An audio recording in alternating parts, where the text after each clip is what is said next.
Good afternoon, everyone. Welcome to this week's new episode of X Vlog Live. I'm your host, Mr. BoomStick XL. And folks, for the next 70 minutes, you're going to be entertained one way or another. We're going to be talking Marvel. We're going to be talking Xbox in 2023 and whether or not we believe that is a make or break year for the brand's first party.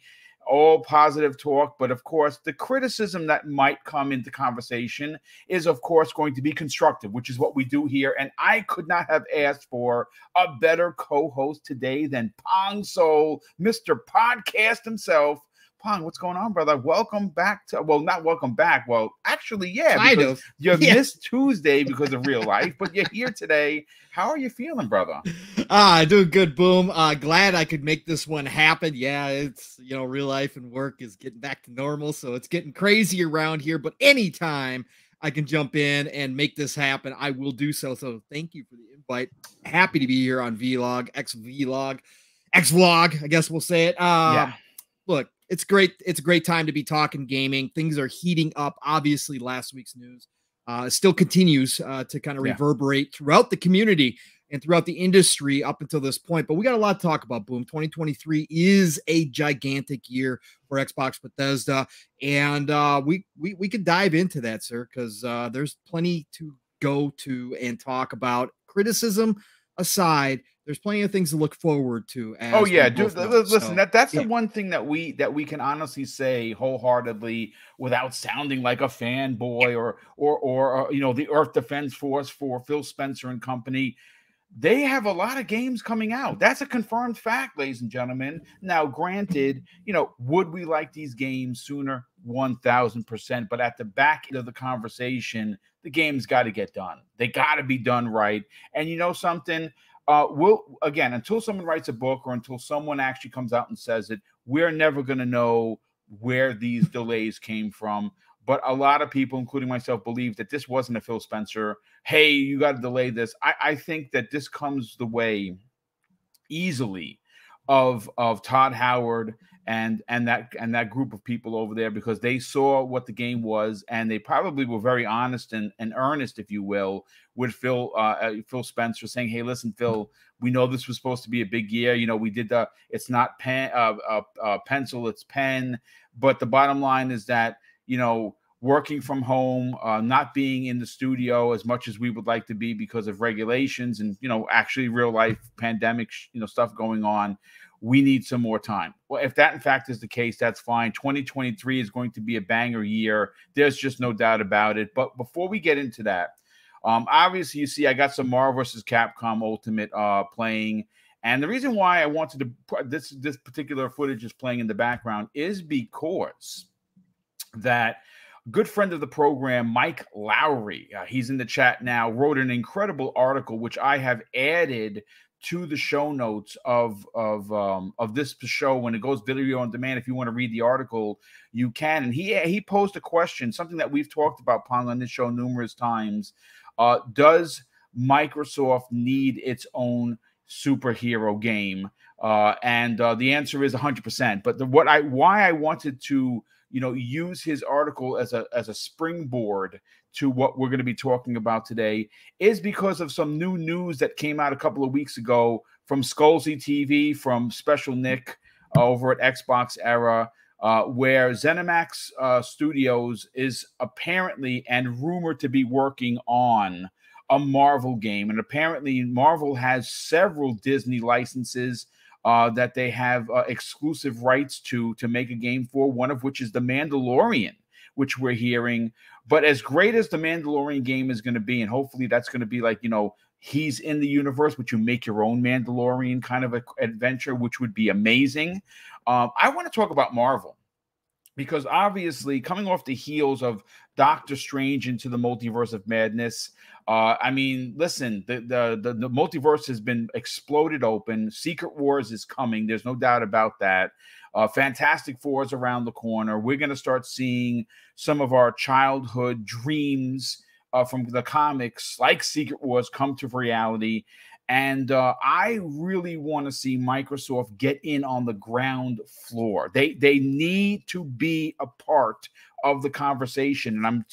And listen, folks, I platinum Spider-Man 2018. I'm one trophy away from platinuming Miles Morales. I love Spider-Man. I love Marvel. I'm going to play the F out of Wolverine when it comes on the PlayStation 5. Hopefully, I would imagine 2024 is when I think we're going to get that game from Insomniac. But, I mean, come on. I mean, first of all, we got 118 people here, which is awesome. Who in the chat doesn't want Microsoft to be a part of that superhero conversation? And of course, I want to involve everyone here. What superhero do you want? Now, selfishly, and I'm wearing this shirt is old, super old. I don't wear it very often. It's got it's called Heroes. It is one of my favorite shirts because I'm a diehard MCU fan, right? I'm a diehard Marvel fan. And I want to see Microsoft bring their version, however that is. Is it an MMO with a story? Is it a single player? Is it a multiplayer? I actually don't care. Is it a side scroller? Doesn't matter to me. I want some Marvel goodness to come to Xbox outside of, a third party.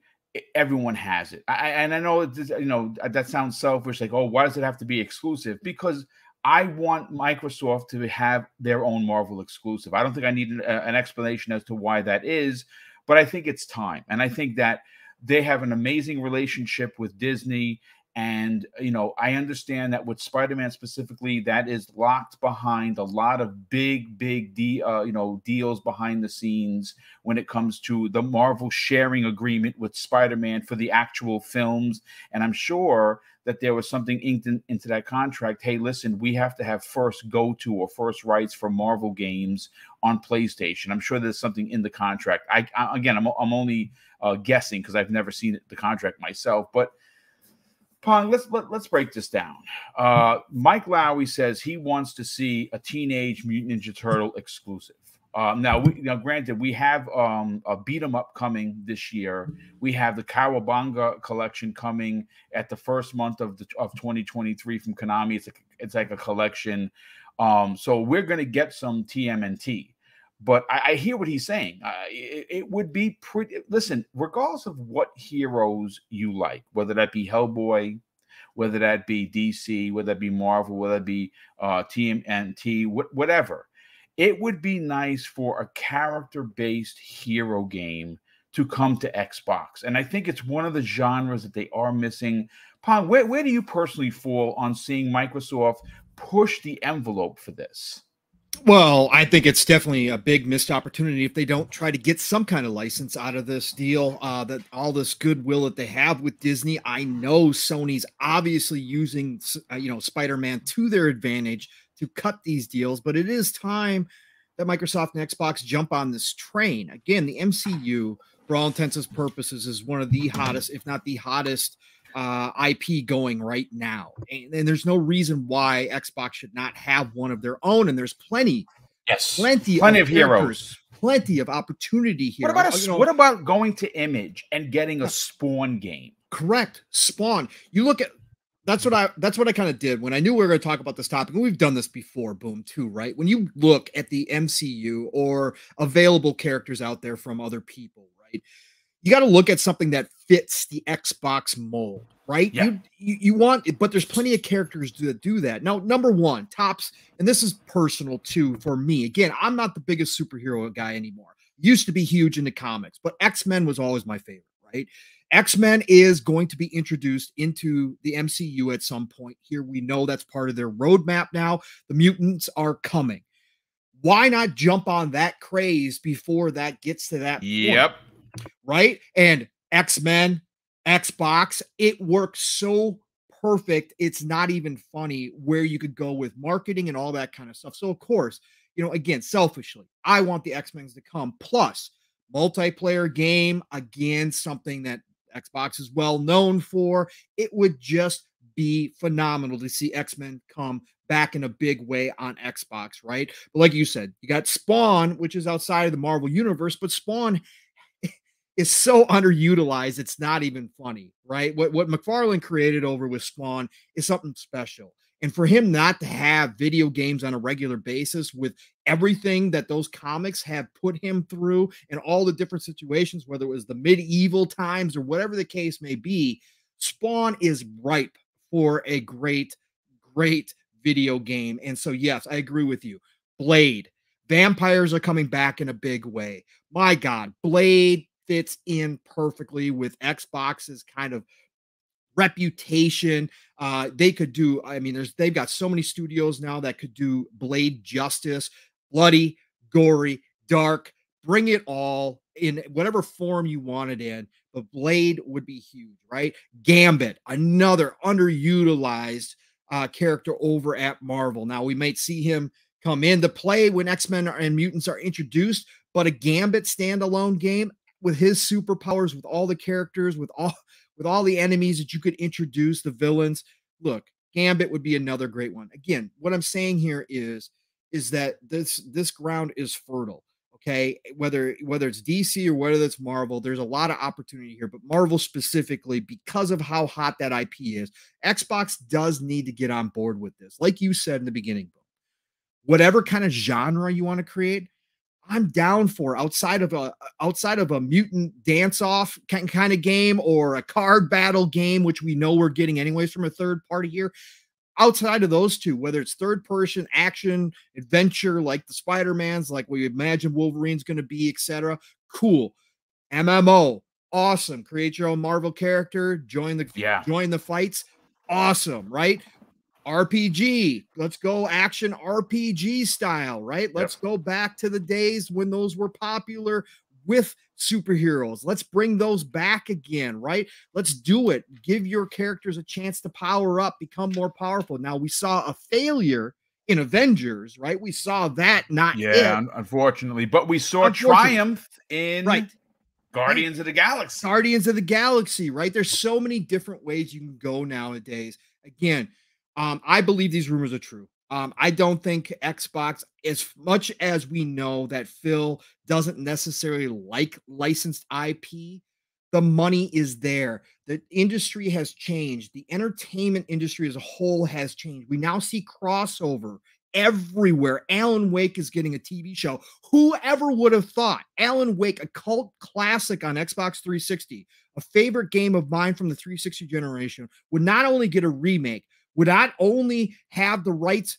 returned to Remedy so that they can make a sequel, but now they're making a TV show. We see this time and time again. The Witcher blew up on Netflix, right? Who would have thought the Witcher games would have ever been turned into a hit series on Netflix? Not a lot of us back in the day, but now in 2022, absolutely. That's where this content has gone. That's where these IPs are gone. So I got to believe, again, as resistant as maybe Phil has been to licensed IP in the past, they understand the direction that all of this is headed. And you've got to have those name brand IPs in your ecosystem as part of the diversity, which you have done a ridiculously good job of having within Game Pass. But to have a Marvel IP directly associated with Xbox, huge win, Boom. Huge.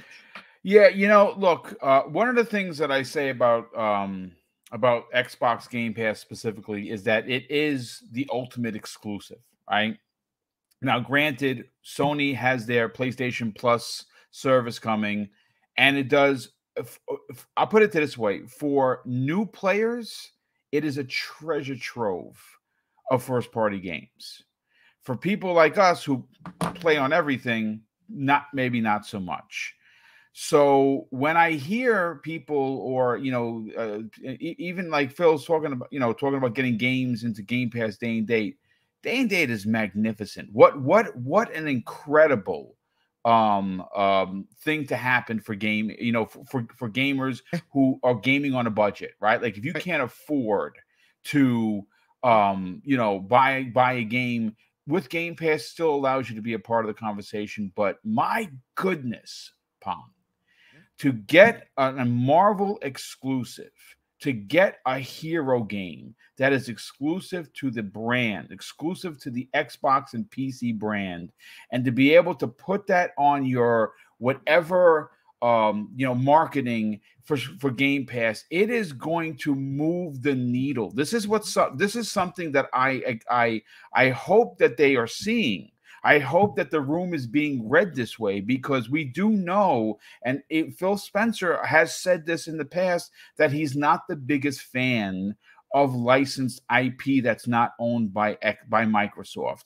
And even though I understand that there's licensing fees, I understand that someone else has to get a cut of this, but to remove Heroes, which are owned by everyone but Microsoft from the equation, seems to me to be a closed-minded mentality. And I don't think he thinks like that anymore. I think that he has seen the success of Spider-Man and Miles Morales and the excitement that came with the announcement of Spider-Man 2 and Wolverine, right? That sent the internet ablaze, because guess what? Those are PlayStation 5 exclusives, and people are going to be buying PlayStations probably to play those games. So, not saying that they don't have it. They have plenty of games that people will go out and buy an Xbox for. But man, to get a Marvel game, to get a hero game that's exclusive to your brand, and I like what you're talking about, the branding that you're talking about regarding X-Men. Xbox. It's literally will print money. It will it writes itself. Money. Yeah, it literally writes itself. And look, Boom, look what happened with Indiana Jones. Now, there's a debate going on whether or not Indiana Jones is a viable IP in 2022, which I can hear, right? A lot of kids don't know who Indiana Jones is in a lot of ways, because they didn't grow up with him like we did, right, Boom? So Indiana Jones has been on the spotlight, but when they announced Indiana Jones, Benji Sales put out a tweet back then. I still remember when that happened, that he could not believe the talk that was going on social media, because Benji always follows the trends on social media, and he looks at the numbers, and the number of people that were searching out Indiana Jones for an IP that a lot of people claim is kind of a dead thing. Like, hey, yeah, we all know Indiana Jones, but Indiana hasn't been popular in a long time, but people still searched it out. Now take that and times it by 100 when it comes to this Marvel fresh IP. Again, I think Phil saw some of that. Like you said, he has come out and said that he's resistant to that he doesn't necessarily like it. But I think, again, in 2022, with how we see the IPs kind of crossing genres, whether it's TV, books, comics, movies, video games, that IP is so valuable that they have to recognize that what it means to their brand to have something like that associated directly with Xbox, like you said, Boom, not just third-party multi-plats, nothing like that, but actually associated with Xbox as an exclusive. It is a big deal. Yeah, absolutely. You know what? Let me catch some of the super chats. The first one comes from Jacob Novik, drops an outstanding and extremely generous $10 super chat and says, if I may, Marlin Gaming Nation, big YouTuber, got to show us an exclusive 10-minute gameplay of new Saints Row game thanks to Deep Silver. I recommend a watch after this is over. Yeah, that's one of those games that I hope that Microsoft goes out and gets. What are your thoughts on that, Pong? Yeah, they got to do something, right, Boom? Again, the criticism has been lost in a lot of ways. A lot of people hear criticism and automatically think that you're in the camp of get rid of Phil, or this is all Phil's problem. This is all Xbox's problem. They don't know what they're doing. They have mismanagement, all that kind of stuff. We can have those conversations, right? But the real criticism comes down to, what are you going to do now with this gaping, gigantic hole that has to be filled with something? Because you can't, with a Game Pass, just say, oh, well, we'll care about it next year, right? It'll all come back around. You can't do that with a Game Pass. A subscription service needs content consistently, and a Starfield was something that was going to drive those numbers. Now, again, looking at the landscape, third-party wise, there's not a whole lot out there, Boom, that's going to garner much this attention. year is very light with third-party. It is very light, but what you do have is you got a Gotham Knights. You do have a Saints Row. Again, not going to fill that hole by any stretch of the imagination, but you have to go make that attempt. again, whether or not they can do it, for me, again, it's overpay. You're in a tough spot. Yeah. They're going, and they know that the publisher, they're going to get you. These other entities know Microsoft. They're going to get you. They kind of painted themselves into a corner, didn't Correct. And that's where I want to see. That's why, to me, the hype of June 12th for me has cooled off because of Starfield. Everybody who listens to this channel here knows how I feel about Starfield and Todd Howard. Okay. So the hype for me has come down because I know Starfield's not until next year. Okay. Am I still hyped? Of course I am. But now it's turned more to curiosity about, and again, I've said on other shows and here that I don't blame necessarily Phil for what happened for Starfield. That's a Todd Howard decision. I think that there was probably some that's definitely from Pete Hines and Todd Howard sat down and had a conversation. And I think there was mutual conversation. I still believe there's a chance that Todd sat, Phil down and said, look, we're going to show you what we can release in November of this year. And then I'm going to give you an idea of what this could be if we can get an extension on this and delay it. Yeah. I still think that was a possible conversation, and they took a look at it together when they were out there, and Phil and everybody kind of made the decision, hey, let's delay it. We want the full boat when the Starfield comes out. We don't want this to be a scenario where we're still adding things like Halo Infinite to the game as we go. We want this to be the most complete experience possible. I still think that's the thing. But what I was going to say is in regards to this, is that I don't blame Phil per se on the Starfield thing. I think there has been some history here that we now can kind of ask some questions, but the real deal is with Phil and his team is what they do June 12th. This has now become a curiosity. How do you pivot at this major juncture, right? When you have some bad news, how do you pivot? Talks a lot or says a lot about your leadership capabilities and the team that you have built that so far has been doing a phenomenal job with a lot of different hard to deal with situations, whether it was a pandemic or Halo Infinite being delayed or whatever the case. They've done a phenomenal job of kind of navigating those rough waters. Well, now you got maybe some of the roughest waters you've ever been in. How do you perform? How do you pivot? How do you react to this situation? And June 12th is going to be where we find that out. So I think that's why it's turned to more curiosity for me to see how this big Xbox ship kind of gets through these rough waters and comes out on the other side. And June 12th will be a lot of answers. So yeah, it's the thing with June 12th is now it's gone from, hey, it's E3 time, or it's video game talk time to, and I said this last night. Microsoft was already up against a significant amount of pressure, right? They already had everyone expecting, because of last year's 10 out of 10 show, which most people believed it was. I would even dare say, Pong, that it was probably their best show in the brand's history. I would dare say that. I would stand on that stone. Right? Agree. Yeah. And now this is the year coming off of last year's Publisher of the Year. Right. Lots of games. Last year's output, even though we understand that some of them were delayed the year before, and this is what we're expecting 2023 to look like, which we're going to get into momentarily. It was what a lot of people, including myself, believed the start of a new era of Xbox. It was supposed to be the jumping off spot where these no more waiting games shenanigans was over. And even though 2022 was considered, quote unquote, light, they had a bunch of really good games coming to Xbox. The world kind of ruined some things. Obviously, Stalker 2, which we're hearing is still coming out in December. That's what we heard. They're back to development. That was supposed to release already. That's supposed to be one of their big exclusive. Now, whether that was timed or not, we don't know specifically how long it's timed, but it was timed. It was going to be a big one. And there was something Hearts that was supposed to come out also. That was from a Russian studio.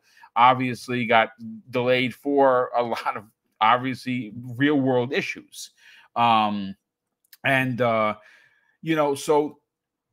on top of the pressure of at least bringing a 10 out of 10 show to match what you did last year, they now have the delay. So it is a monster hill that they're going to have to climb. Now, one of the things that we don't know, Pong, which is very interesting because they're not talking, and of course, they're kind of letting things die out a bit. We don't personally know if this delay for Starfield and Redfall actually changed the show. Right. Like because I mean, if you look at all of their marketing, Pong, it's all marketed to Starfield. So that's why we think this was, hence why we think this was a last minute decision. Yeah. There's no way they would have created that marketing otherwise. Yeah. Right. So this is, so they look, no one is suggesting here that the show is going to be terrible. No. At least I'm certainly not. I'm expecting some big surprises. I'm hoping that we do get some first party surprise releases that maybe weren't on schedule, but now that there's a gaping hole, they're going to put it in there. And one of the running things, and I want to get your opinion on this as we're on this topic. That's my opinion. I think that they have 2 games to replace it, but some people are in the camp to say, well, why would they remove 2 announced games and put into place 2 unannounced games? And I say that, Pong, my answer to that question is because, well, they have so many games in development that there's going to come a point where games are literally going to have to be held so they don't eat each other's lunch. Correct. Maybe that was the case today. And again, it's speculation town, you know, our favorite place to be. Am I onto something or am I out of my mind? Oh, boom. Are they ready to start doing that yet is the biggest question, because you're right, Boom. We've talked about that plenty as well, that there's a time and place that with all of these studios and all the content that they're going to be able to shift things. And sometimes they're going to have to shift things, and they're going to be able to go to 2 studios and say, okay, which one of you is more polished than the other one? Okay, you're coming out in March. We're pushing the other one till, you know, August. Go ahead and keep polishing and keep fixing up things and make it the best, most beautiful game that you ever played. They're going to be able to do that stuff. And eventually, when something like a Starfield does happen and there is a delay, they're going to be able to say, okay, we've got A and B lined up. Let's slot B in. Let's go. Let's go. Let's go. We're fine. Are they ready this year to start doing that? That's a gigantic question, Boom. I personally say no. Again, I put it out there on Twitter that if Avowed was ready, that'd be a freaking fantastic replacement. That would be a monster release. Again, I understand. We just got word that they switched over to UE5. I understand all of that. It was just a thought because Avowed was going to show last year at the E3. They were going to show off what they had been doing. Now, the question is that a team over Obsidian are wizards, okay? What happens if they had access to UE5 when Coalition first got access to UE5, which we know was way before the official launch of Unreal 5, because Microsoft has a fantastic relationship with Epic. So what happens if they had access? And what happens if Coalition sent in a special group to help out Obsidian get everything swapped over? Again, it's the longest of long shots, but I said that personally. So I'm kind of in your same boat. I think they could potentially have something unannounced ready to go for November. And I hope that's the case, Boom, because that will, you know, ease some of the pain from losing Starfield for sure, especially if it's a first party AAA game. But I don't think so. I think chances are more likely that we may have 1 or 2 smaller games that are ready to come out, like Josh Sawyer's game or whatever the case may be, might be ready to go this year. And so we might get Affinity's game, which is obviously the battle royale aspect of Halo Infinite, that might be ready to go. They've been working on that for a couple of years, and we know Certain Affinity knows their business, so maybe. Yeah, maybe. Again, you're going to have to lean into that stuff. And I've said, Boom, from the get-go, look, if you don't have a big plan B and you can't cut a deal for one of these big games. Now, again, I've seen people bring it up in the chat, and this has been floating around there. You know, we're unsure whether or not Sony actually has Modern Warfare 2 marketing rights. You know, right it's now. funny. Yeah, you know, Yeah. I see that floating around because there was a slide with their future for marketing for 2022, and everything but Call of Duty was on there. Correct. Right. So tomorrow morning on Breakfast with Boom, we are going to be covering that and several other big Xbox topics. And that is one worthy of a nice 20-30 minute conversation because who was it that said it last night? I think it might have been Everborn Saga. Maybe Sony pulled out of the marketing because they have to spend all that money, and obviously we know moving forward that Call of Duty is probably going to be associated with Xbox, and they have quite a few marketable games that they're releasing this year that have the branding, Hogwarts being one of the big ones. And they have the marketing rights to that. They have the marketing rights to what else? Forspoken. Forspoken is another one. Exclusive. Square. Now, again, we don't know for sure, but Final Fantasy 16 is supposed to release this year. That's another big one. So maybe they're looking at marketing dollars and saying, hey, maybe we don't want to spend that kind of money because we know that eventually next year or the year after that, well, hey, it's going to be an Xbox Game Pass thing. Maybe we should get out now and save that marketing dollars for something else. And if that turns out to be true, Boom, if that turns out to be true, Microsoft needs to pay itself whatever hundreds of billions of dollars it would take to Activision Blizzard because they are paying themselves at this Technically, point. yes. Eventually, yes. Just pay it and get it in day one in Game Pass. If you can announce at June 12th, Call of Duty Modern Warfare 2 is coming to Game Pass day. It would break the internet, my friend. Look, it would solve everything that we've talked about that Starfield's whole created, and Redfall to a lesser degree. We always skip out on Redfall, but that's was we don't know really. Yeah, we know what Redfall is, but we don't really know. Yeah, correct. So, but that would fill a lot of that hole left by Starfield if you can say Call of Duty Modern Warfare 2. The hype around that game already is insane. We talked about this year being supposed to be the best looking and playing Call of Duty of all time. All time, the biggest one that they've ever made. People are starting to leak certain things about this game, but Modern Warfare, again, just the name alone, because of how well received the last one was, and again, the history with Modern Warfare's. Modern Warfare 2 is going to be colossal release this year, and if they could secure that, Boom, I don't care what it costs because you're paying yourself. Just pay it. Even if it winds up not going through the Activision Blizzard deal, it'd be worth it just to have that on Game Pass day and date. That would be huge. So again, there's things they can do, but whatever the case may be, Boom, they have to lean into this. If there is no plan B, if they don't have any other first-party titles, big first-party titles ready to go, then you have to lean into this and say, look, 2022 Motorsport, we hope you're there. Great. But outside of that, look, 2022 is a lost year, and you got to lean into it June 12th, and you got to sell hopes and dreams, brother. You got to look, we've heard that the potential from Randall Thor is that almost every single first-party studio was ready with something for this showcase. They gave Phil and his team something. Look, you open up the Christmas presents, Boom, at this point. If you've got nothing else, Christmas sell hopes and dreams, because gamers have a short-term memory.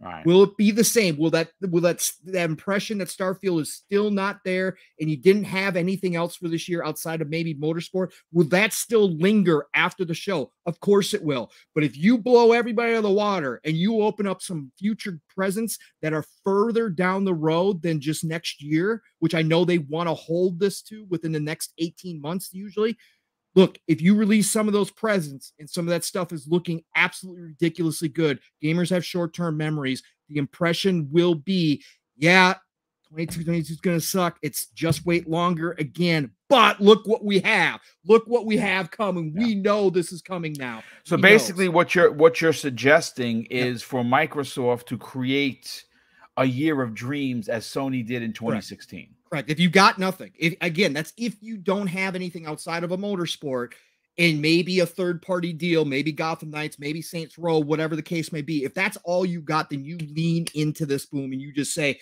hopes and dreams, baby. Look, final year of this nonsense. We full bore 2023, 2024, 2025 are going to be ridiculous for all of you. We are past this now, but 2022, unfortunately, is a lot. But you just lean into that future. You just lean in. Yeah.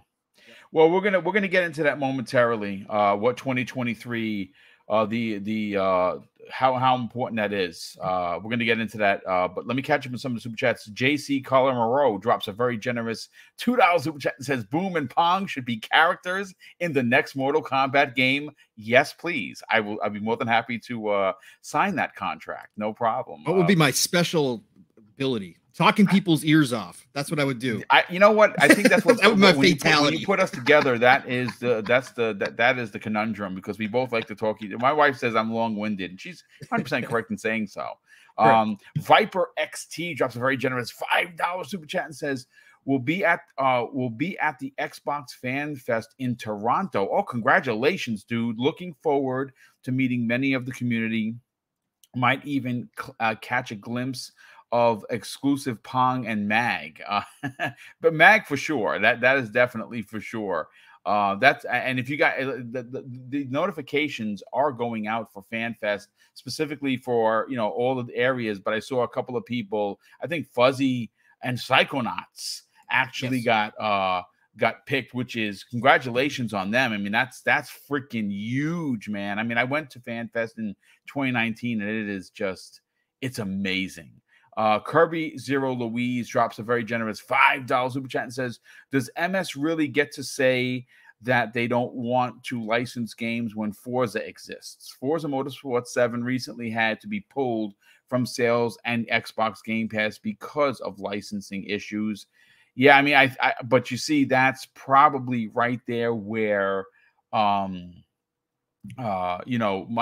Phil doesn't. That's where his distaste or dislike of licensing comes into play, because at some point a game is going to be pulled for music or for a character or something. And look at the mess they had from the 360 era with all the licensing issues with with all the games that we've talked about that we love for Microsoft to come, bring back. And Phil has gone, look, the licensing is so screwed up on all that stuff.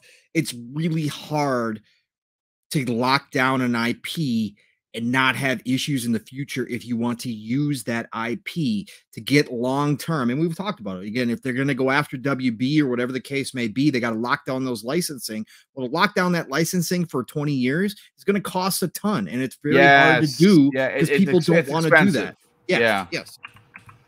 Hey, want to shout out Psychonauts is in the chat. Good friend of this program, great friend of the community. Actually, a founding member of your show on Fridays, which is great to have him here. Big shout out to BitCloud Gaming, my brother.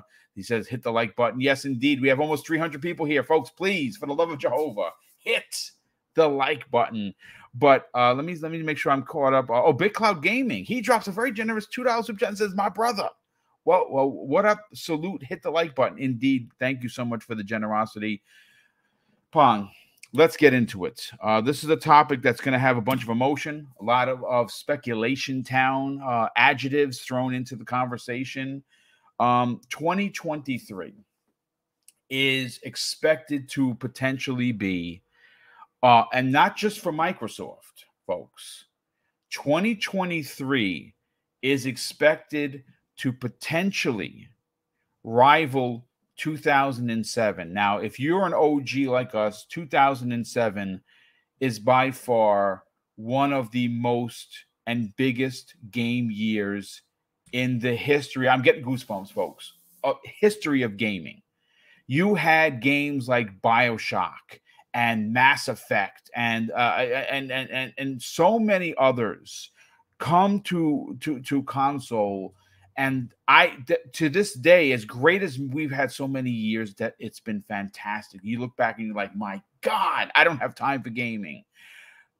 But that particular year, folks, that year has not been challenged as of yet, right?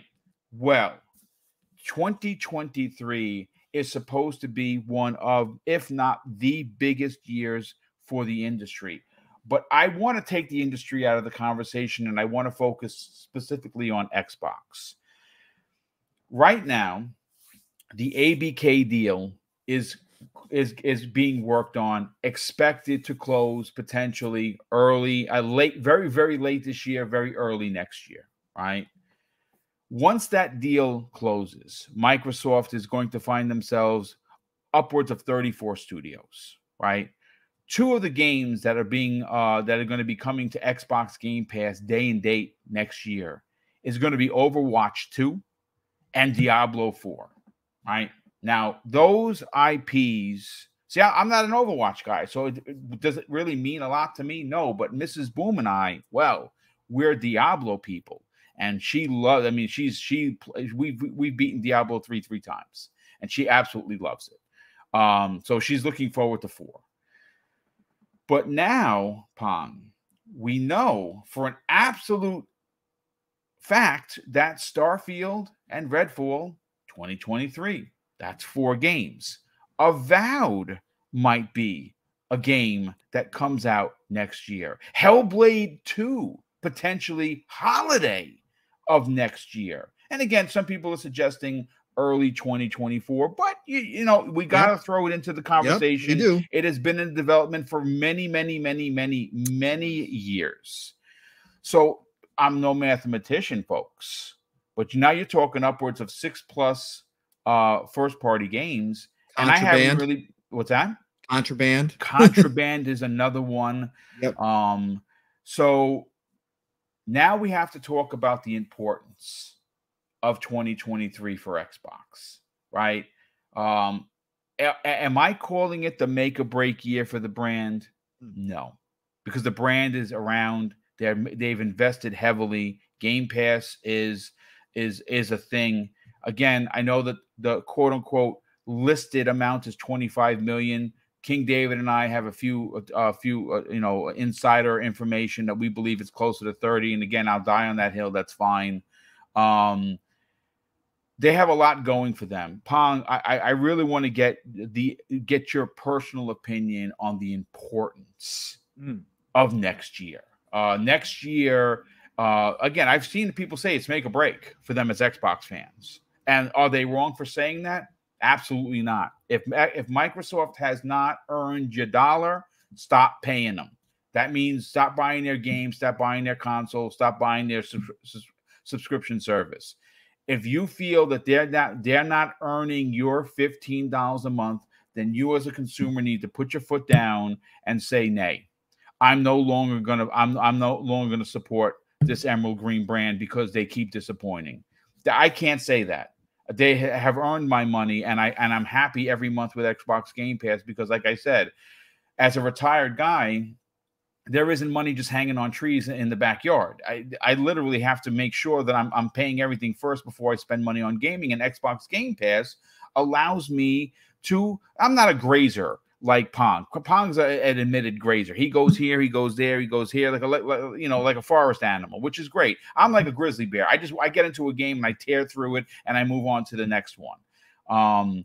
And Game Pass allows me to do that, which is great. See, and from two perspectives, he's from a grazing perspective. Game Pass is fantastic for him.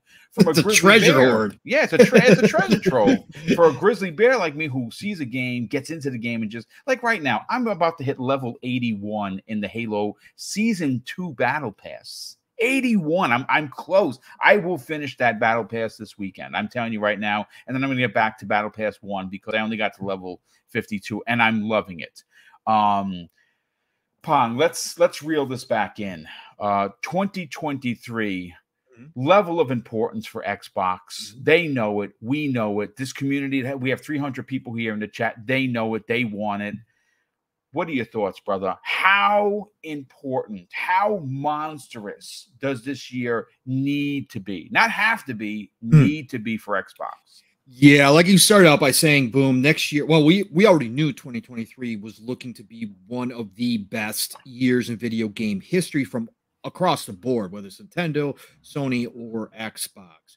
And we knew that was going to be all guns blazing. Hopefully the chip shortages will be relaxing at that point. I know there's been talk that maybe till 2024, but let's hope. Let's hope next year is when everybody starts being able to produce the consoles that they need to produce to supply demand, right? So again, next year is going to be huge for everybody, but Xbox in particular. Look, let's look at this at a high level from Phil's standpoint and above. Phil convinced Satya to do this with Game Pass and got the blank checkbook because Game Pass drives not just Xbox, but it drives the Azure servers, it drives xCloud adoption. It drives so much for Microsoft as a corporation. That's why Phil is now CEO of Microsoft Gaming. They are all in.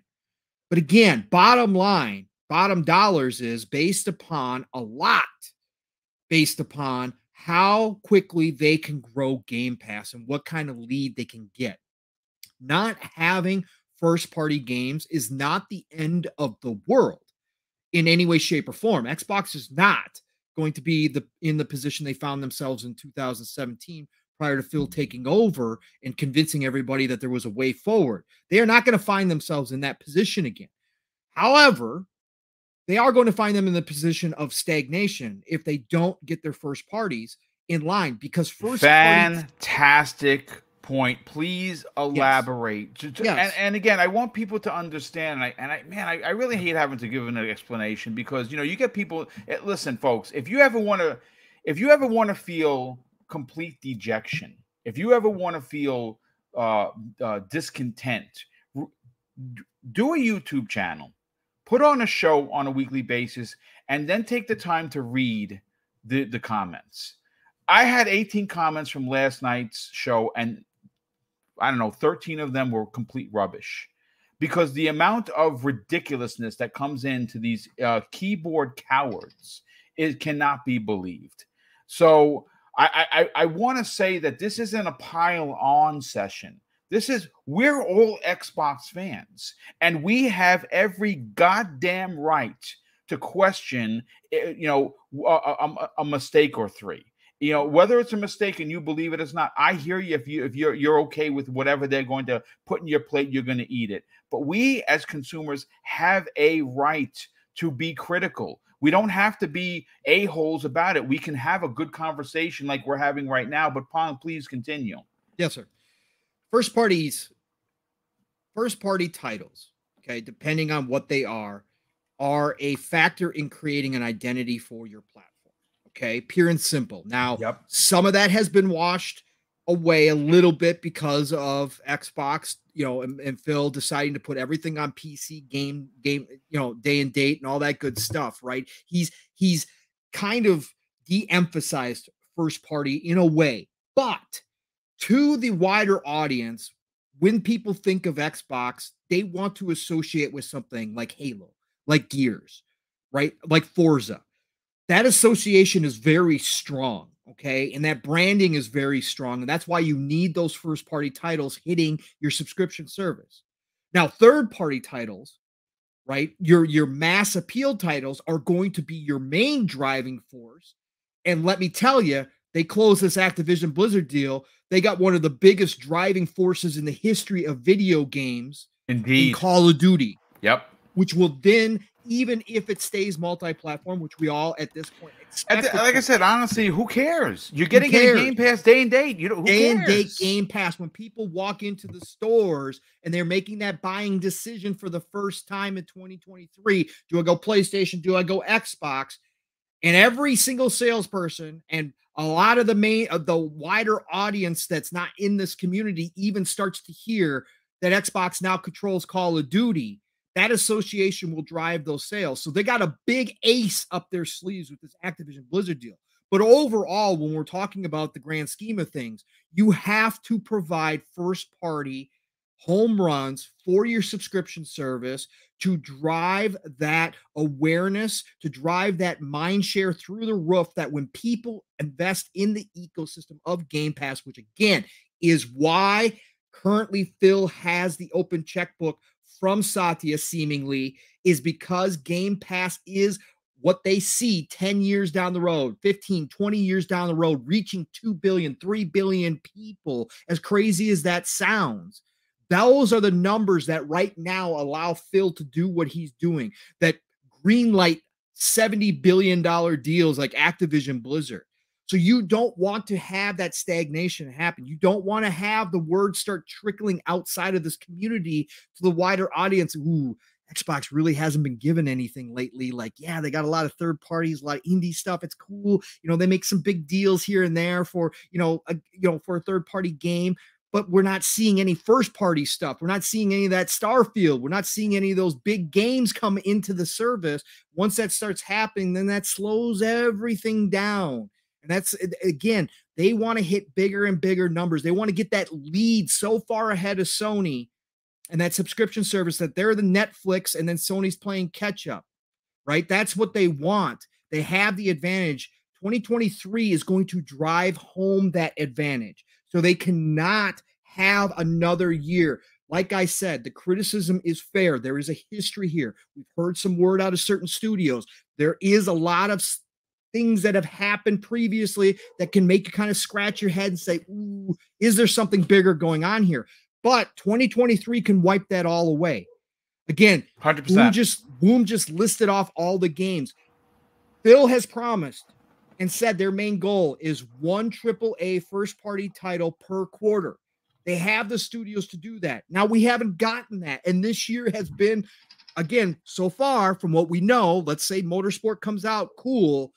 That'll be one AAA game this year that comes out of the first-party studios. That's not even close to one per quarter. However, 2023, with all the games that Boom just listed off, we technically, and I think that Xbox they should hold nothing back next year. Because again, next year's holiday is going to be a key turning point, I believe, in this entire generation.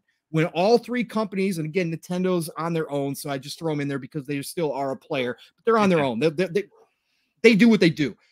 Between Sony and Xbox, next holiday is going to determine a lot of this generation because they both should be firing on all cylinders at that point. So I don't think you hold back any ammo. If all of those things are available, if Hellblade 2 is ready to rock and roll next holiday, you drop it, right? You do that because then next year you're looking at potentially by the end of the year, one game every 2 months, which we knew they could hit at some point. And I'm not even throwing in the Activision Blizzard stuff, which who knows what else they've got in the works. Look, all jokes aside, like I said, now now that we're having this conversation, I'm getting excited because there is going to come a point. We talked about this very briefly, but being I have you here, Pong, I definitely want to. I definitely want to touch on it because you just brought up a great point. There is going to be a point in time where they literally, Pong, have so many studios and so many games. They may actually have to shelf a game because they don't want to drop it after. Because then what starts happening? What we never ever want to see happen in gaming again is what happened to Titanfall 2. Correct. Folks, I'm here to tell you that if you skipped out on Titanfall 2 because maybe the first one was multiplayer and it wasn't your bag, I implore you as a gamer, as someone that I believe you trust, go to your couch, shake it out, get the change, because that's what you could pick up Titanfall 2 for. And if you have Xbox Game Pass, you get EA Play, you can download it. Boom, I'll be right back. I got to grab these dogs. Yeah, brother. The best single-player story, I think, in first-person history. I would dare say it's probably one of the best. And you know what? What happened to that game? That game is a very, very sad story, ladies and gentlemen. What happened? Somehow, the marketing geniuses at EA decided to take Titanfall 2 and literally sandwich it between Call of Duty and Battlefield. And it got decimated. And to this day, there are some people in this community be like that I have suggested, hey, go try Titanfall 2, and they hit me up in a DM or they reach out to me on social media. My God, Boom, you were right. This is absolutely incredible. And that's what we don't want to see happening to any of Microsoft's first-party games. Pong, I'm glad you're back, brother, because I'm gonna, obviously Titanfall, travesty of justice. It got sandwiched between Call of Duty and Battlefield, and it died on the vine. we don't want to see that happen to any Microsoft first-party games because, well, we want their games to succeed in both critical reception as well as commercial success. Success. How I mean, so just on, I guess I can call it guesstimation math. Microsoft might actually have anywhere between 6 and 8 games they could release next year, and that's not even, second or third party deals or even indie games. Correct. And you're right, Boom. They do have to be careful. They're going to have kind of a conundrum to start out the year. If Avowed's ready to rock and roll, let's say spring. Yeah. Well, listen, look, speaking of Avowed, that team, that Obsidian team, they put out on Fallout New Vegas in 18 months.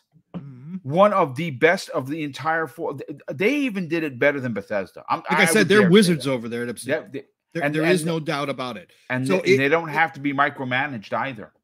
Nope. They run their tight ship and they do everything quality. And that's what we want out of Xbox. And that's why I'm happy for the delays. Again, this has never been about the delays. But to get back to topic, again, to your point, Boom, they will have this conundrum with Avowed if it's ready to go early next year, because you have Starfield supposedly going to be ready in the first half.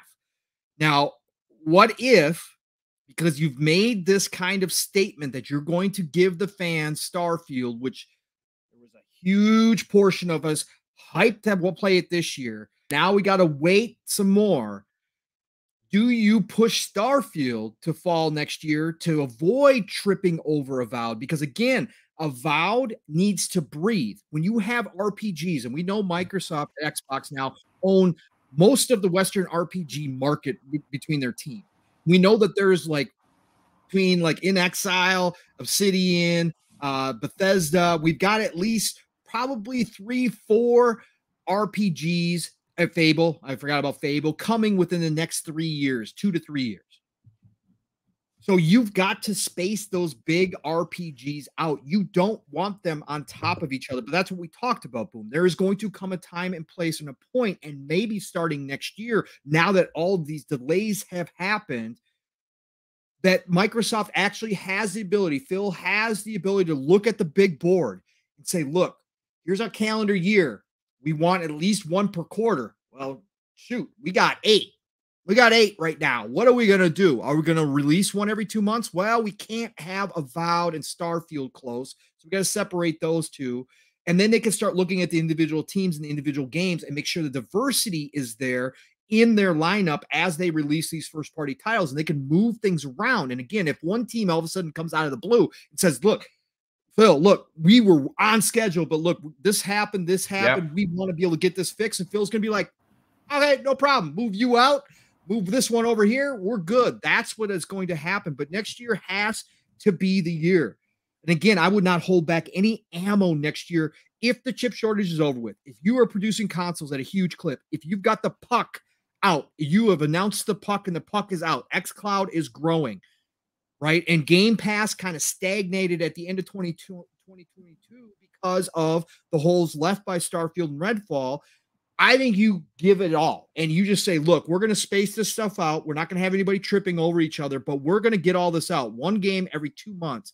Because if next year comes along, and I don't say this lightly, folks, if next year comes along and we have another beginning first half of the year where we don't get a title, there's an issue.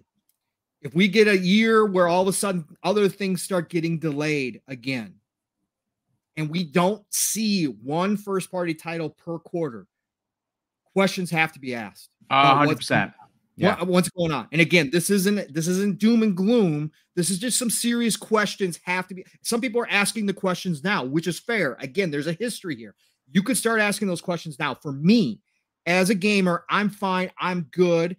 But this just wait longer stuff has to go away. At some point, it's going to be the term "enough is enough." Right, has to right, be because rendered. like you said, Boom, like you said earlier, right? This has been a meme that's been going around for a long time, and this year with Starfield, especially, was supposed to be the start of the actual new Xbox era. Yep. This is year 2 of a brand new generation. And now we have a year that, again, not saying doom and gloom, but from a first party standpoint is a lost year. You don't have that in your second year of a generation launch, especially after your first launch was supposed to come with Halo and that had to be delayed a year. You can't have this continuation of that. Starfield was supposed to be the ending point of the old stuff and the beginning point of the new Xbox era, where from there on out, everything was going. And now that's been lost. So next year, you got to come. You have to prove that all these studios are back up and running. They've got their stuff together, that there aren't any issues, and that you're going to start having that cadence of releases that you talked about years ago when you started making all these acquisitions. And again, there's no more excuses in 2023. Again, there's some people who say no more excuses now. I understand you. I totally do. If I wasn't the gamer that I was, if I was just the gamer that only played exclusives or only was looking forward to AAA home runs from first party studios, I would be in that same boat right now going, what is going on around here? But I'm not. Luckily, me as a gamer, I play everything like Boom said. I'm crazy. Me too. Yep. So I'm good. I'm good for this year. But next year, even if I'm still good on games, if these first parties aren't producing, then there has to be some questions asked. Because again, without that, you're not driving forward Game Pass. And Game Pass is what has allowed you to get to this point in this turnaround, this massive turnaround for Xbox that is nothing short of miraculous from where they were at one point. And Phil deserves a lot of that credit. Again, he says it's about the team, and he's right. But again, being the quarterback of Xbox, he gets all the praise, and he also takes all the heat, and he doesn't want it any other way. So again, 2023, it's put up or shut up time for Xbox from my standpoint. You guys got to show that you are ready for the big time. To be playing in this industry. You're changing things. You're creating your own kind of field right now with your own rules that other people have to come over and play with you. But you got to be ready for that. You grew extremely fast out of necessity. Yeah. Right. You did what you had to do to get yourself here. Now you got to put it all together. Now I want to add something to this commentary, because I think what you're saying is not only remarkably important to this conversation we're having. One of the things that they can have happen is to forfeit an entire 6-month block, meaning the first half of every year. No, right? You can't keep doing that.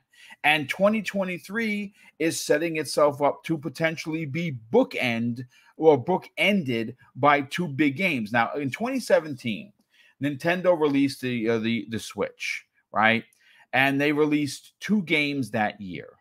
They opened up the Switch's life with, of course, Breath of the Wild, and they bookended that year with Mario Odyssey. Both high 96 plus meta games, both highly regarded by everyone, industry, gamers, people that sell the games commercially. They were 2 monster successful games. Microsoft has an opportunity, Pong, to potentially bring the millions of gamers that are already here and the potential new millions of gamers that will come if they could bookend a year like 2023 with Starfield up front, Avowed at the back end. Could you imagine? That would be, and then you sprinkle in all of these other games, your Diablo 4, which is going to be now first party. It's going to be massive. It could be the year of years for Xbox, but they need to have that. We talked about it last night, the cadence. Yes. The cadence needs to get tightened up. You need to be better with giving us games on a consistent basis. And Phil Spencer has talked about that himself. He knows that we want better, and he wants to deliver. And I think that next year is, I hate to be in that camp. Wait till next year. But unfortunately, we are, according to Kay Asante, who's a good friend of this program, great friend of the community, says that we have to wait until June. We have to patiently wait to see what they bring to the table. Right. Are they going to bring some new games that were scheduled potentially for next year that were ready, that they're moving forward, we don't know. And real quick, Victor Allenstein, good friend of the program, he drops a $5 super chat, Pong, and he says, Tonobu Itagaki of Ninja Gaiden Black fame has opened a Twitter account to talk about his new game there. This is surprising this close to June 12th. I mean, he came out a couple of, I think, was it last year? Yeah, and last he said, year. hey, listen, buy my studio. I want to work with Xbox. So maybe, because I'm sure he's friends with Phil Spencer, and I'm sure that maybe that would be a great audience to try and snag. There's no doubt about it. I know our super chat has come in. Let me just see. Yeah, we have King One Supreme. Welcome to the channel, brother. He drops a very generous $2 super chat and says, have Starfield in June of 23 and Avowed in fall of 2023. It's that's a strong 6 month or five or 6 month block. I would love to see. And again, being that you're a Starfield guy, being that you're a God Howard guy, the date that on your show that Steel Rain talked about, which I think is, something about Todd and dates. Yeah, that's his thing. He does. He loves very specific dates. 3/23/23. Yep. To me, folks, and to Steel Rain and to Pong, seems like that would be the perfect date for Starfield. Now, November, obviously 11/11/22 is when the game was supposed to come out. Is December, January, February, March enough time to do what they need to do? I couldn't tell you. I'm not a developer. I have literally no idea where this game is. Is 4 months enough? Now, and I say 4 months from the time of release, as opposed to it being, remember, folks, we're not even at the half year mark yet. We're still in May, mid-May, as a matter of fact. So you put the rest of the year, which is 7 months, you add the additional 4 months. Is 13 months, Pong? I mean, 13 months is 11 months enough to get Starfield to that date? Again, it just depends what the problem was, right? Boom. That's the thing that we'll never know is the actual problem that caused this, whether it was adding features that they wanted to have in that they weren't going to have ready, or whether they came up, against some bugs that they weren't expecting, that they knew they couldn't fix by November, that they were going to have to go back and re-scrub and redo the programming. Whatever the case was, we'll never know. But yes, I would hope so, Boom. Again, I want to play this before my birthday next May. I'd love to be playing it by then. So March 23 is the date. It's a Thursday. It works out. I can guarantee you with Todd and his fascination with dates, that's got to be one that he's got marked down. I guess we'll just have to wait and see. They're not ready to give us a date, obviously. They said first half of next year. So they're not ready to commit, and they're not going to commit this time until they are 100% sure. But I'm sure that team and him are shooting for something early. And like I said, it would make a lot of sense to Microsoft and Xbox to have it early next year to fill that gap that we've all said is a problem. The first half of the year is nothing. Well, you couldn't drop a bigger game than Starfield in the first half of the year. And that quarter, Pong, that quarter of the year has been not only a very popular location for games like God of War, like Horizon, like many games. Elden Ring. That first quarter. yes. So it seems right. Now, if it's true, I mean, Dark Zones is saying 11/11/23. Yeah. Listen, I hope me. Not. It's too much. It's my heart can't take it, to be honest with you. Yeah, the world's got to survive for that much longer, which is a bigger issue. Kaizu in the chat drops a comment. He says Spider-Man 2, God of War, maybe, Redfall, Breath of the Wild 2, Diablo 4, Overwatch 2, Starfield, Avowed, Project Midnight, Hellblade, Contraband, 2023 equals fire. And that's what I talked about in the opening of this particular topic. 2023 has an opportunity to eclipse 2007, which by all accounts is and has been heralded as the best year in gaming history. and that is saying something. And I think many people that do say that are onto something. Now, and let me wrap this. Let me say this real quick too, Boom. Sure. Just real quick. I know we're wrapping up the show and we're gonna get out of here pretty soon here. But let me just say this. I know there's a lot of discourse out there from Xbox people who say, oh, Sony gets away with this stuff all the time. Sony never gets held to the same standards as Xbox. Let me tell you something about that too. And these are just my thoughts. These are my opinions. Please, by all means, elaborate. Sony, number one, has earned that right through the decades to have some leeway. They've had their screw-ups and been called out. PS3 generation, they were getting slaughtered left, right, and center, okay? Nonstop. I was around during that time. I was in the forums. We didn't have social media like we do now. They were getting slaughtered. The SDF, which we used to call them back in the day, or they were called back in the day as Sony Defense Force, could not stop what was being said about Sony back then. The PS3, they got hammered.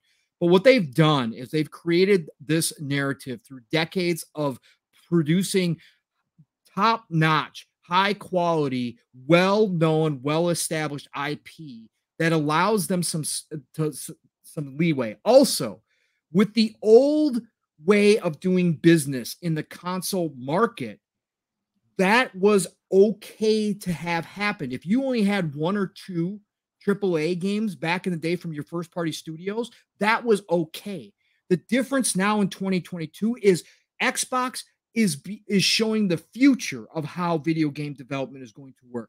By acquiring all these studios, there's never been a company quite like, and we see it in Embracer now with all their studios, but I'm talking about an actual console maker, has never owned this many studios previously or tried to do a subscription service like Xbox is doing. They are setting the tone for everybody else right now because they are the leaders. They are breaking new ground in this industry. They are changing mindsets. They are changing entire business models from the way that things were done previously. So back in the day, even last generation with PS4, because of how Xbox stumbled, it was okay for Sony to sell hopes and dreams. It was okay for Sony to have delays or have their games take 7 years to come out. But with what Xbox is trying to do here and how they're trying to change everything about the industry going forward, about how games are delivered, about accessibility across the entire globe, whether you're on your phone, console, TV, doesn't matter to them. With them trying to do that, there is going to be extra emphasis upon Xbox and this cadence of releases from their first party because it does make a difference in what their goals are now compared to the way it used to be when the market was capped at about 120 million consoles.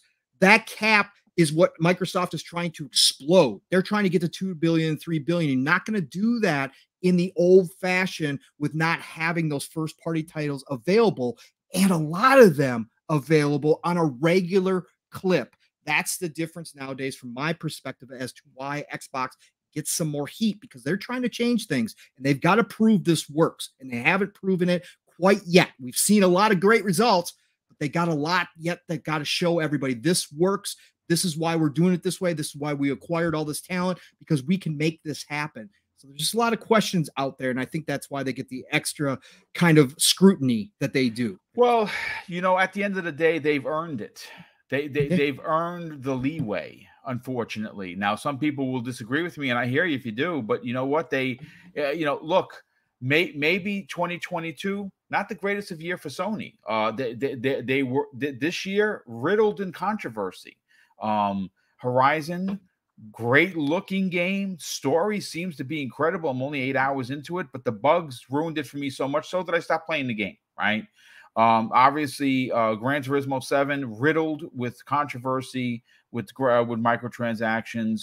Sifu was supposed to be a big exclusive for them, and unfortunately, no one was talking about that game, and that's a shame because that game is fantastic from what I understand from people I've talked to. I didn't buy it. I know it's a time exclusive, and I'll get it on Xbox, but we see them changing too. Boom, they're making games as a service. They got 10 games as a service supposedly coming out in the next 2 years. Yeah, okay, bonkers. They're chasing Xbox now. So what worked for Sony is going to get them by for a little bit, and their fan base is going to be extremely forgiving of delays because they can say, hey, we did put out all these first-party titles. We've never put them out at the end of the year. So even if God of War gets delayed, there's going to be a lot of those excuses that say, hey, Sony never does holidays. We don't care. We got all these games up front this year. We're good. What about Xbox, right? That's what always a comeback is going to be. But Sony is now having to play by Xbox's rules slowly but surely. Again, that old mentality from Sony is there, and Jim has to fight against that mentality and prove that what Xbox is doing is going to work for Sony as well. That's why they're acquiring studios, because they know now they need more content on a regular basis. They're beefing up their teams. They know they can't have a Naughty Dog take 7 years to come out with something. They've got to have other stuff in the works to make sure that the cadence is there for regular releases, because they see what Xbox is going to be doing with this avalanche of games coming for the next foreseeable future. Absolutely 100%. You are right. Listen, folks, we got 350 people here. I think this might be the most we've ever had on this new show. Remember, this is only episode 13, and I'm glad everyone has tuned in for the commentary. Real quick, I do want to make an apology to the chat. Xbox Rules, who is in a lot of my chats, and I appreciate the enthusiasm, seemed to be a little out of sorts today, and I hid his comments on the chat because he seemed to want to be fighting with everyone. Xbox Rules, listen, here's the thing, brother. I appreciate your enthusiasm. I appreciate the support. I can't have you fighting. Now, I unhid you from it, but I'm going to tell Lethal Popper and any of my mods, if you continue this line of shenanigans, you're just going to get banned. The same way I have a problem with Sony guys coming in here and being complete a-holes, I will ban Xbox guys looking to fight and be a-holes as well. I don't care. This is a very, very friendly chat. Everyone here interacts with each other the way that I would expect, and I don't want any kind of infighting. Opinions, they're like a-holes, everybody. Everyone has one, and you're entitled to yours, but you can't come here and keep saying Sony's trash and talking about RAM, and then you said something disrespectful about people that like anime. Not going to stand for it. I will defend. I will lose subs to defend my chat, and I don't care about that. Subs mean nothing to me. These fine folks that come here every week, every 4 times a week to watch what I put out there, you're in a family. You're an extension of my family, and I will defend you even if it costs me to lose subs. I don't care. So Xbox Rules, I appreciate you being here, brother, but you got to tone it down, because if you don't, next time you're out, Lethal Papa knows. He carries, folks, don't mess with Lethal, carries a very big stick, walks very quietly, right? So real quick, John Wolf, good friend of the program, says, love hearing this. Drops a very generous $10 super chat and says, love hearing the well-thought and respectful conversation. Please hit that like button, everyone. And boom, you convinced me to take better care of the Bush and Mrs. Wolf. Thanks you. 2023 will be fire. Of course, he's talking about Manscaped, which has been generous enough to sponsor the channel for an entire 4-week block, four consecutive weeks of primetime gaming. Which again, this is a very, very small this very small channel, and of course, I'm going to throw it. If you want to support Boom, if you want to trim that wood, you can get over to, obviously, manscaped.com. Hit DBG20 at checkout for 20% off of your total order and free shipping. And tell them that Boom sent you. Pong, this has been a magnificent conversation. And I see a lot of people, and I kind of want to comment on this. Folks, listen. If you're wondering whether or not why we didn't cover today the Call of Duty situation, I tried to get Hoglaw on for tomorrow. He's hung up. He'll be back in June. He'll be guesting, for the first half-hour block that he normally does every now and again in June, once he's done with some personal stuff. Obviously, he's a lawyer, so he's doing work. But the Call of Duty situation is going to be a topic that we are going to be covering tomorrow morning. And again, it's a speculative one for sure, but it really does bring up some conversations, Pong, as to in this investors, hey, what do you got going on for us in regards to marketing?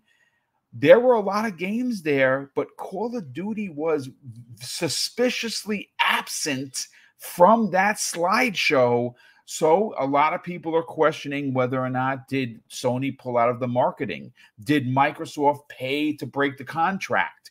Is the biggest Call of Duty in the past decade going to be an Xbox Game Pass this November? Wow, we're going to talk all about that this Friday morning, 10 a.m. Eastern Standard Time, with the new episode of Breakfast with Boom. But folks, that is your new X Vlog episode 13 with special guest Pong Soul. Obviously, this is, like I said, we're at 360 people here, Pong. That is the biggest amount of people we have had yet. And I think they're coming to see you. That is for sure. And the conversation, brother, sell your brand. You got 2 other shows you're doing today, which is amazing, but you got a real busy week coming up. Tell everyone where they can check you out, and more importantly, where could they subscribe?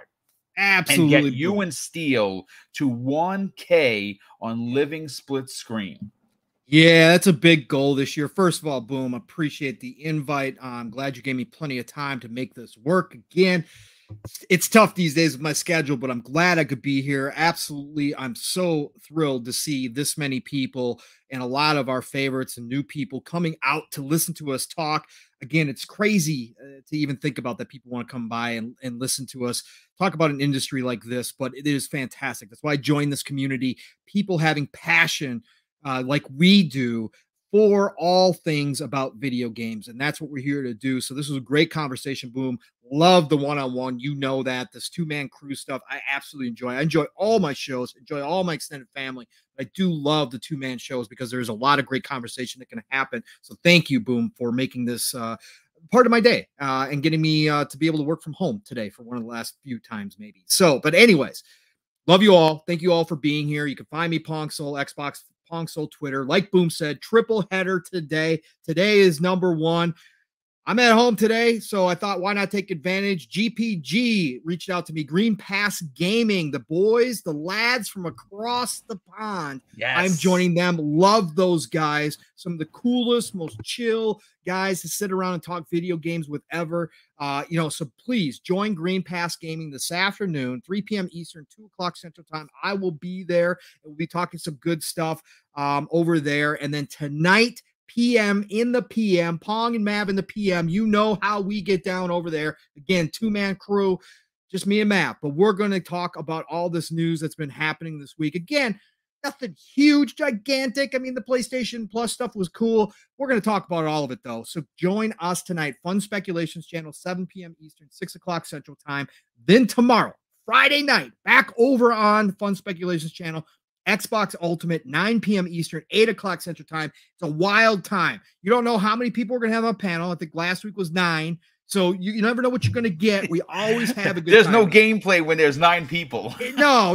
And it gets crazy, right? It gets crazy. Craig showed up, right? Craig showed up last week on Xbox Ultimate because fancy. Shout out to Caitlin. Of course, Mav's awesome, amazing wife and gamer herself. She shows up with a filter that makes her Craig, and we lost it. We lost it for 45 minutes, laughing, crying. It was incredible. So join us on Xbox Ultimate Friday nights over on Fun Speculations channel. Saturday mornings, that's right, Living Split Screen, Mission 1K. My brother from another, Steel, Rain, and I get your weekend started. And if you're across the pond, we're going to keep your Saturday afternoon going because you're going to have 3+ hours.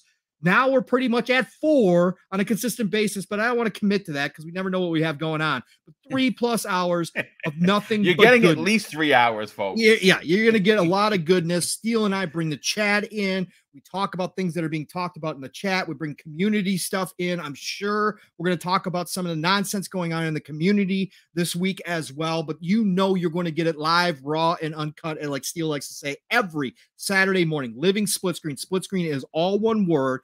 10 a.m. Eastern, 9 o'clock Central Time, 3 p.m. BST time, UK time, however you want to say it.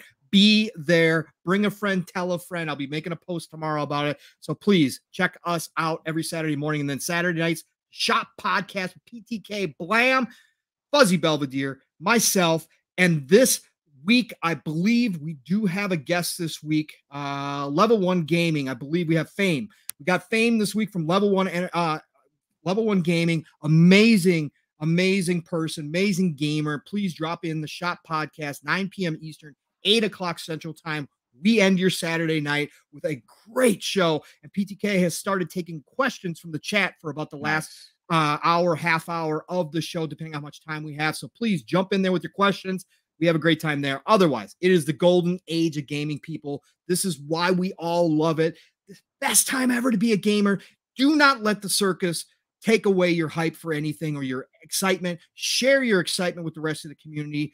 Forget all those other nonsense, right? All those other people that want to bring you down, just forget about them. Play what you love what you play. I'll talk to you all real soon. Thanks again. Thank you so much. Real quick, Danny Passion Official, good friend of ours, right, Pong? He's always in the chat.